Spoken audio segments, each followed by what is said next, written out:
Okay, hello, welcome to another episode of my new podcast, Hiring and Inspiring. Today's guest is Corey Weier, who is a connection of mine on LinkedIn. We've had a bit of back and forth on there recently, connected on a few things. He works in the world of sales, in the world of IT distribution. I'm looking forward to having a chat and learning a bit about his journey and him share a bit of his wisdom. So, Corey, with that intro, welcome to the show, mate. How are you getting on? Good man. Thanks for having me on here. Feels quite, big fan of the podcast series. I've been watching them all, so Yeah. nice to be on here finally. Oh, that's good. That's great to hear, mate. Thanks for that. So let's kick it off. Your current role. Tell me a bit about sort of what you do in that role as an account manager, and how do you help your customers? Yeah, so basically, I work in IT distribution, so a little bit different from just general reselling to end users Yeah. because we're handling our resellers, which put a large amount of trust into us for A, selling the right product, and B, handling the logistic side of it, which includes importing the goods and also getting them to them in the fastest and efficient time. Yeah. And I think you mentioned you dropped me a note a little bit a few weeks back that the current state of the distribution market, in the country is a little bit. It's in a funny state. What can you sort of expand on that? What's happening in the world of distribution at the moment? What's Yeah, the current so state? it's a bit different, right? Because I've been in the industry in reselling my whole career. Yeah. Joined distribution about 3 years ago, probably three leading Yeah. on to. And at that time, it's very different to today. The reason for that is at that point in time, it was much more, how do I describe, more so fulfillment, right? Mm. Because all the resellers, which are your customers, they've already understanding the brands that they're selling. They've been selling mostly the same thing for the last number of years. So you're just the account manager managing, making sure everything's all smooth and all sweet.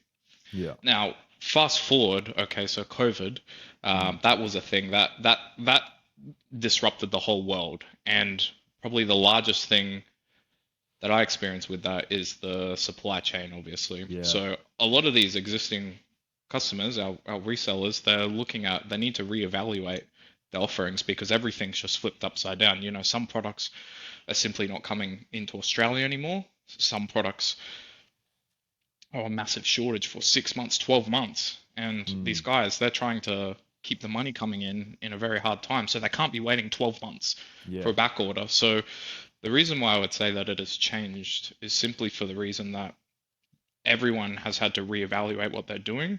meaning that the account manager really needs to have a higher knowledge on the product range and the vendors, as well as Mm. a intimate relationship with the resellers, because otherwise, A, you're promoting or talking about the wrong product, and B, they're not gonna trust you if you don't have a sincere relationship. This is Yeah. not fulfillment anymore. This is really going into the true operations of their business and what they are doing. So you must be educated. So what do you do in that instance when there just isn't the product? Is it a case of finding an alternative? What's the go? That is the advantage of this industry, that there Yeah. are a million different vendors out there that do a very, very similar thing. So if client wants this product that exists, but it's unavailable, we need to evaluate if the other options that are Yeah. available will be valid for them. So it's a conversation of, hey, I know you wanted this. This Yeah. also exists, and so does this. Can you tell me why you're wanting the original one? And then it's really getting the understanding. And it's not just about the product. It's most importantly pricing, availability, and then Yeah. other things like support and warranty support. So there's more factors than just, does the product connect to this product and work? Yeah. Because it's a business decision. It's not like selling, to the end user. It's not, oh, I like that product, I'll buy it. It's, this is the Yeah. direction my business wants to go. I need to sell this product. Is it suitable? Yeah. Gotcha. So your Mm. role is, typically day to day is more around managing existing accounts and relationships rather than sort of hunting for new stuff. Is that right? It's actually, so both of those things are equally as important as each Right. other, Okay. particularly when you consider right now with things changing, everyone's on the forefront making the phone Mm. calls. If you're not making the phone calls and contacting either the existing or brand new customers and cold calling, you'll be left behind because someone else Yeah. will have already contacted them. Yeah. So what's say you're on the hunt for a new client? What's your process for winning a new business sort of target account? always different. Okay, Right. so Okay. always, every single time it's different. This morning, actually, I'll tell you what I did this morning because that's my most recent. I Go seen for it. this Yeah. really awesome thing on LinkedIn shared. It's like some AI sort of thing. AI's doing cool things. You get this extension for Google Chrome, type in on Google Maps, Brisbane computer, right? Right. And now it comes up every computer store or reseller or Yeah. MSP in Brisbane for like 200 kilometers. This extension copies all the contact information, all the business information, and just smacks it into a spreadsheet so you don't have to manually go scrolling on Google Yeah. Maps and Okay. then losing your place. You might have seen it, but it's a very, very, very sick thing to use. I discovered it this morning, so I've been smashing that this morning. So that's how you find, say, potential new clients, right? What do you do, say, once you find that, that's right, that's potentially a target account? What's the next step? So making that first call, obviously Yeah. speaking to the right person, Yeah. but most importantly, and this is what I will stress a lot, it's not about selling, right? It's not about, oh, you need to buy this product from me for this reason. It's more so introducing, this is what I do. Yeah. I notice you do this.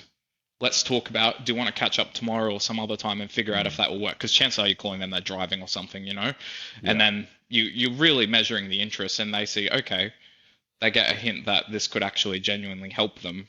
And that's where Mm. the conversation will extend another time, introduce them to the products we offer, and then that's it. That's it. We get them signed up for the portal and they can start shopping now. So you're not just flogging a product. You're going in there with you. You're selling, yourself, how you can help, and leading with that value by the sound of things. Yeah, of course. And this is like a balanced situation here because a lot of people are in sales. I see it on LinkedIn. There's a lot of things on there that says the relationship is the most important thing to a sales process. It's the most key thing, and I can't agree with that because what happens is someone masks some amazing relationship. They tell some funny jokes, buy them coffees or something. Mm. They mask that behind a rubbish product, right? So Yeah.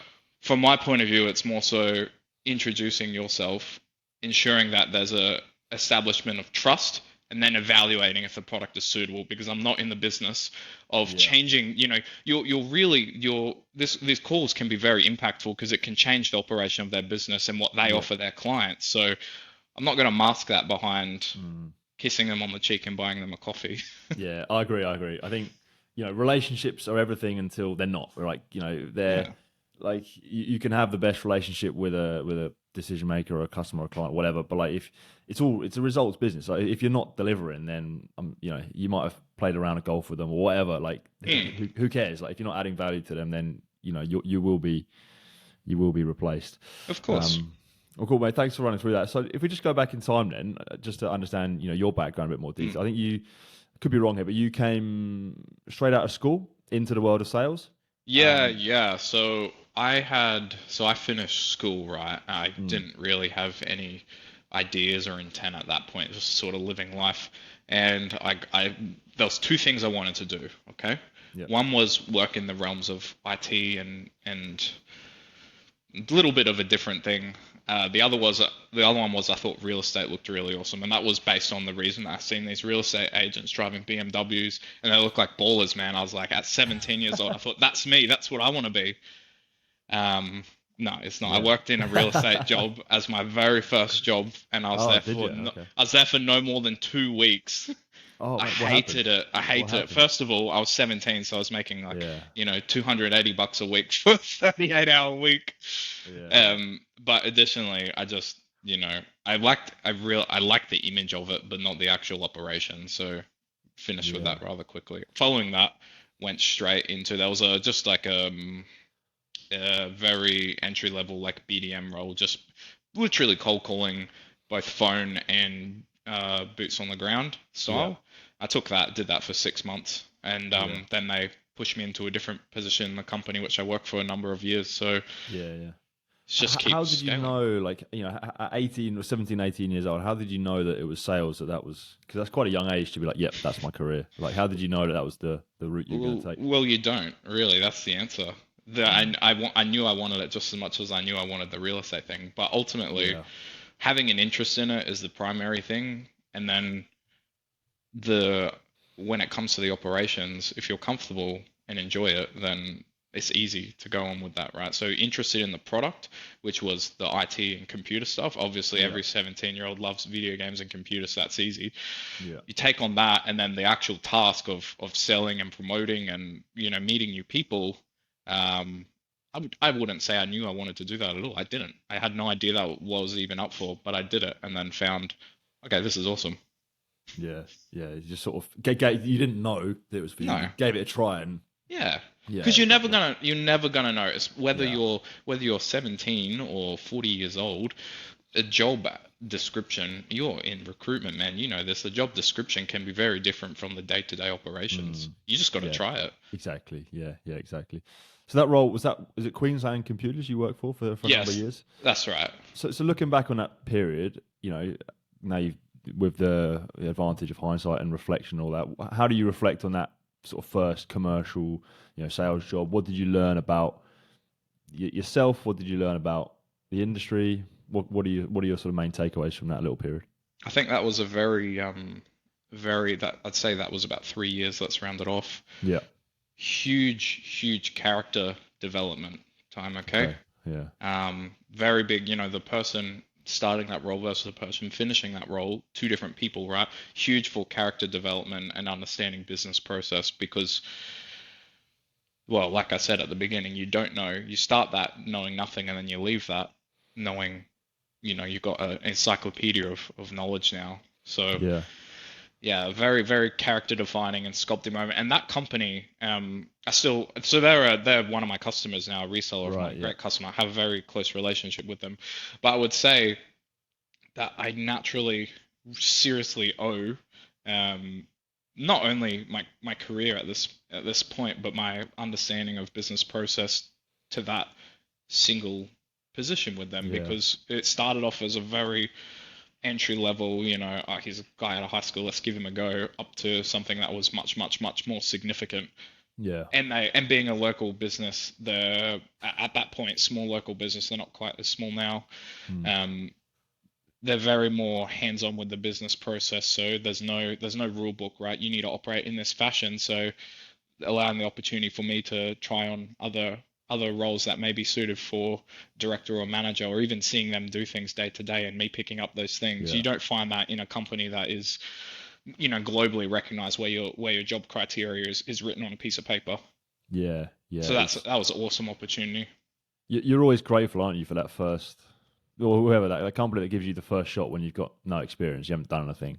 You're always just thankful for that I will be opportunity. grateful for that in 20 years time, Yeah. because no matter what happened there, if it was a different company or a different role, I would be doing something very different today. Yeah. Specifically though, what actually did you learn in that role? Was it, you mentioned the business process? What can you reflect on that? I Actually, think, like the actual yeah, like main things. biggest thing was understanding the background operations of the business because salesperson does their job. They just got to sell stuff, but understanding the background of the Yeah. logistics side of things with the suppliers, understanding the costs involved in, because they do a very wide range of things from like internet connections and managed services and all sorts of Yeah. things, but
he's back. Sorry, I lost you there. You were just It's sorry. all You good. I you was were just going telling through the.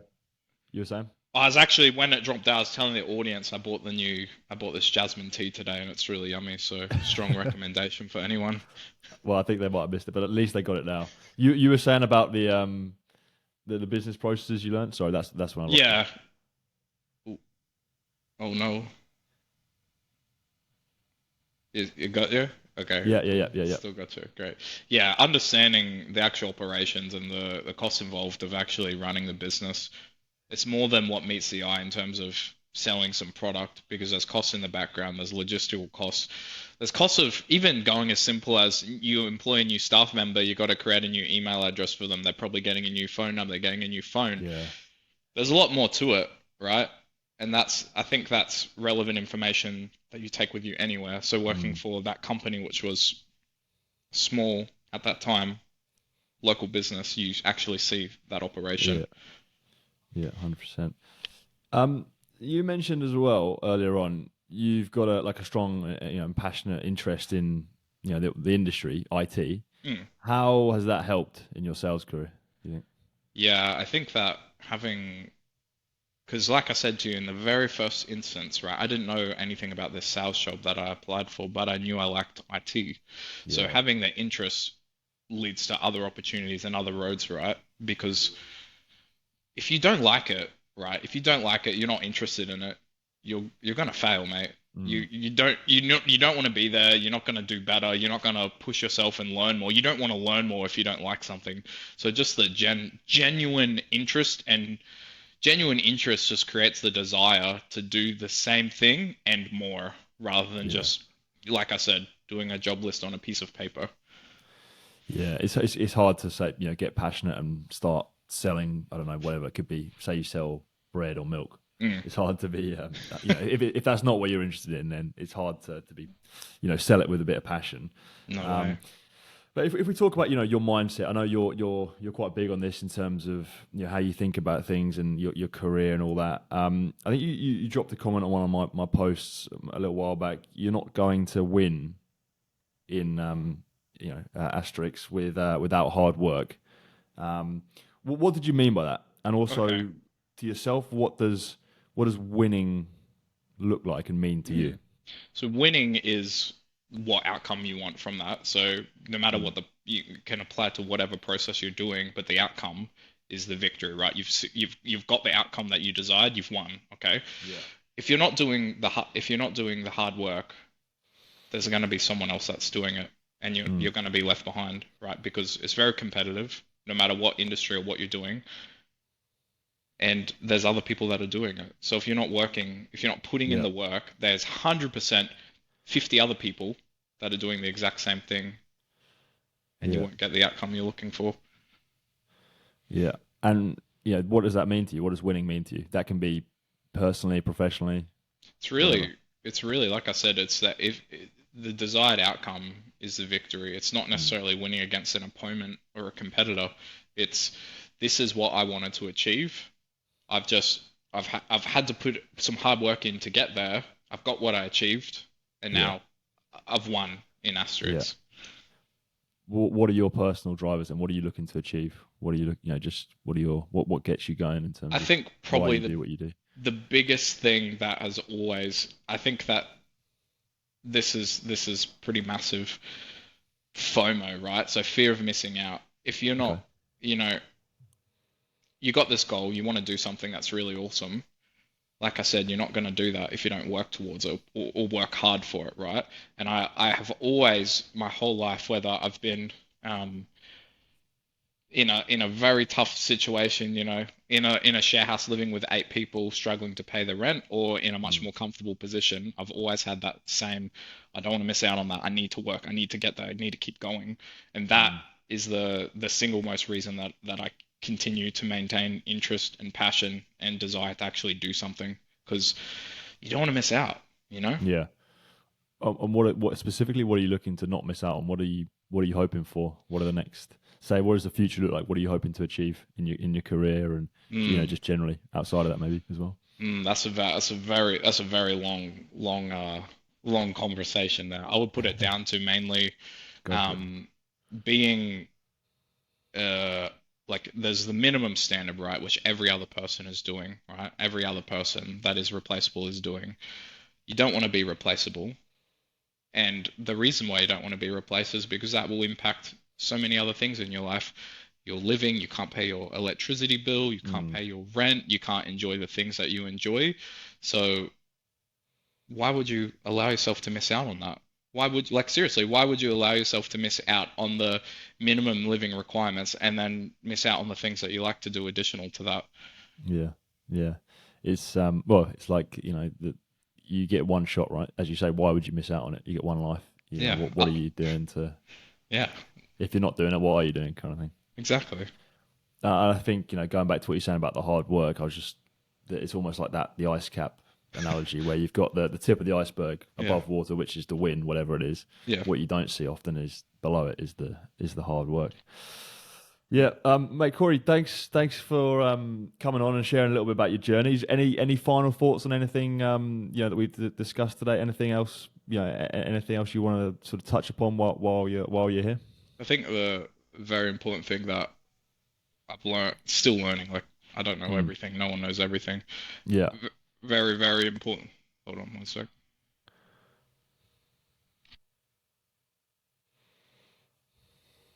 Very, very important element is that when you have the win, that's not you can relax and stop working, stop doing yeah, anything. That's the okay, I've conquered that particular thing. Let's move on to the next one. Because I used to think like, oh, if I just do this particular task, I earn this outcome or this amount of mm. money.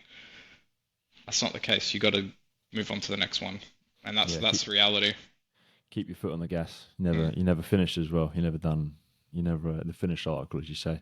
that's Mate, right. I love it. I love it. Thanks for the chat. Thanks for coming on and having a good yarn with me. Appreciate your time, Of Corey course, Weier. man. Thank you very much. Cheers.